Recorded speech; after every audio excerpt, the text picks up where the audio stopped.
Queen Elizabeth I, The Golden Speech, November 1601. The Queen had reigned for 44 years and was 69, lonely and exhausted, when she summoned her energies to make this speech, which for generations was remembered as a model of perfection. It was delivered to kneeling members of her House of Commons. Underneath its majestic prose, it is an astute politician's speech, by a politician with fences to mend. Her country was fighting a long, profitless war against Spain. The economy was depressed, and the House of Commons had many financial grievances against the Queen's government. The Queen spends a long time connecting with her audience before disconnecting herself from her unpopular ministers. I have condensed one passage and amended some spellings and punctuation to a modern style. Mr. Speaker, we perceive your coming is to present thanks unto us. Know that I accept them with no less joy than your love can have desire to offer such a present, and do more esteem it than any treasure or riches. For those we know how to prize, but loyalty, love, and thanks, I account them invaluable. 1. And, though God hath raised me high, yet this I account the glory of my crown, that I have reigned with your loves. 2. This makes that I do not so much rejoice that God hath made me to be a queen, as to be a queen over so thankful a people, and to be the means under God to conserve you in safety, and preserve you from danger, yea, to be the instrument to deliver you from dishonour, from shame, and from infamy, to keep you from cruel servitude, and from slavery under your enemies. 3. And cruel tyranny, and vile oppression, intended against us, for the better understanding whereof, we take very acceptable their intended helps, and chiefly in that it manifesteth your loves and largesse of hearts to your sovereign. Of myself I must say this, that I was never any greedy scraping grasper, 4. Nor a strict fast-holding prince, nor yet a waster. My heart was never set upon any worldly goods, but only for my subjects' good. What you do bestow on me, I will not hold up, but receive it to bestow on you again. Yea, mine own properties I account yours, to be expended for your good. 5. And your eyes shall see the bestowing of it for your welfare. Mr. Speaker, I would wish you and the rest to stand up, for I fear I shall yet trouble you with longer speech. 6. Mr. Speaker, you give me thanks, but I am more to thank you, and I charge you thank them of the lower house from me. For had I not received knowledge from you, I might have fallen into the lapse of an error, only for want of true information. Since I was queen, yet did I never put my pen to any grant, but upon pretext and semblance made me, that it was for the good and avail of my subjects generally, though a private profit to some of my ancient servants, who have deserved well, but that my grants shall be made grievances to my people and depressions, to be privileged under colour of our patents. 7. Our princely dignity shall not suffer it. When I heard it, I could give no rest unto my thoughts until I had reformed it, and those varlets, lewd persons, accusers of my bounty, 8.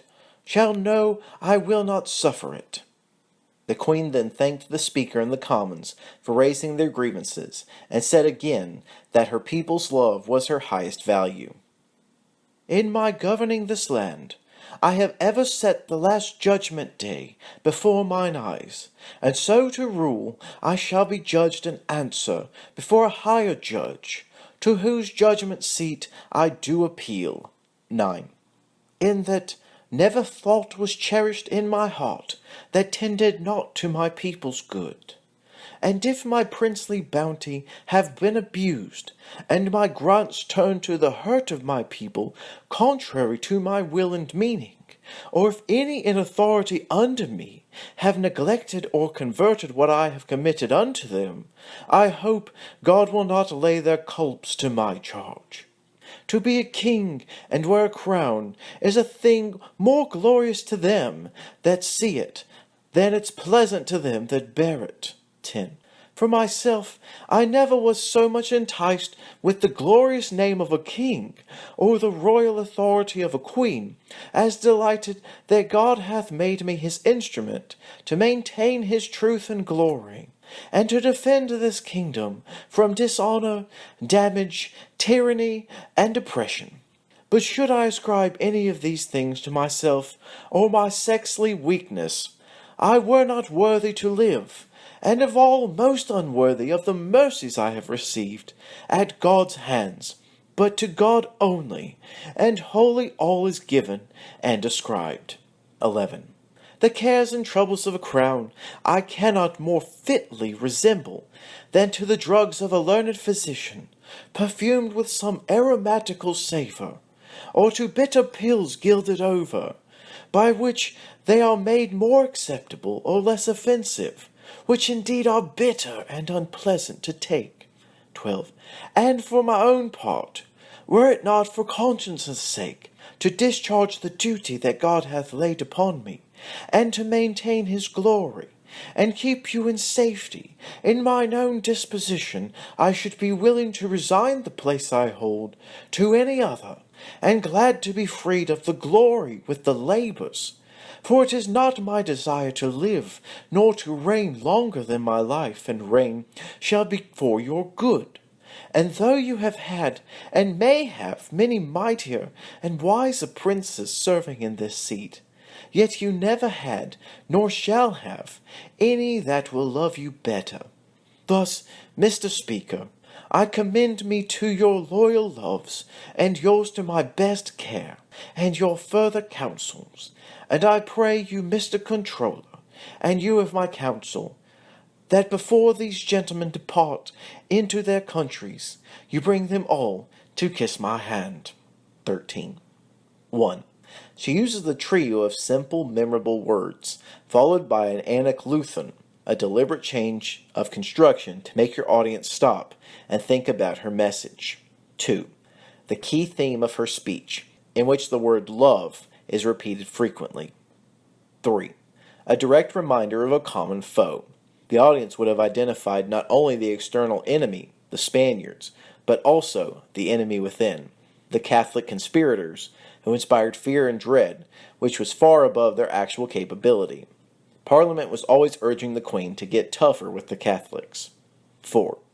In this stately language, she suddenly introduces a very down-to-earth image, made even more effective by alliteration. Winston Churchill often used the same surprise. 5. A touch of hyperbole. 6. A courteous gesture to the kneeling members, but also a very controlling one. She is virtually ordering them to pay attention. 7. Having bathed her audience in mutual love, she is now addressing their specific grievance, the financial privileges she had given to favorites. 8. The former favorites are quickly turned into another common foe. 9. Perhaps a little late in the speech, she occupies the common ground between her and her audience, including her critics, that they are all subjects of God. 10. A simple and memorable antithesis. 11. There are many pairs of words in the speech, but this double pair is especially rhythmic, helped by the inversion at the end of the sentence. 12. A sustained metaphor. The monarchy, a bitter pill, made more palatable with aromas or gilding, which would have been especially vivid to her audience, since most contemporary medicines were horrid. 13.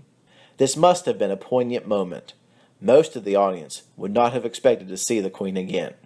She died just over a year later.